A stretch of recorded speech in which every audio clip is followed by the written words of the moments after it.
And out of the almost 19 years I've been in business, I've had every nationality, every color, creed work for me. And the best one to ever work was one guy I had. His name was Carlos.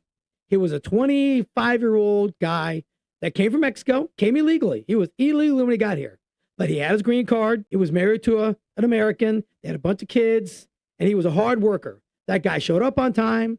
He never complained, and he did really good work. And I had to train him, but he took to the training very well, and he did a great job. Stayed with me for a couple of years. All the other guys that I had, the white guys that I've had work for me, they all got problems. You know what they do? They count your money.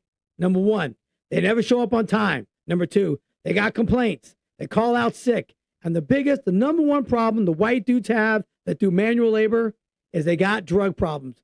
Almost all of them have a pill problem. Almost all of them. I've talked to other guys that are in the industry. I've talked to my guy that used to take care of my lawn, white dude. He was an older gentleman, probably in his 50s at the time. This was a couple of years ago. And I said, man, you got to hire some people. And he said, Eric, I can't hire anybody. Every time I hire a guy, they got pill problems. Or they don't show up for work. They have all kinds of excuses. And I'm like, man, I have the same problem. So yes, we need these guys that are going back to their country to come back and work because they are outstanding workers. They work very hard. They show up. There's a bunch of them living in a house together because they pile their money up together so they can afford to live in a nice place. There's a bunch of them living there and they show up and they take value in their work ethic. White guys, they suck. I'm gonna be honest with you. Most white guys that I hire are terrible. They complain all the time and they all have a substance abuse problem. And in Florida, that's a big problem. You know, the problem we have here with, pills, Florida's a big problem with that. I tell all these people that are loving these people to go out of here. I get it.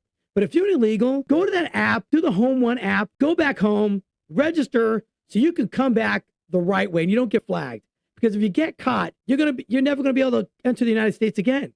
You get blackballed. So don't do that. Fill out that information. Go back on your own or let them know, hey, I filled out the information. Can you get me a ride back home? Give me a bus ticket, a plane ticket, whatever you need.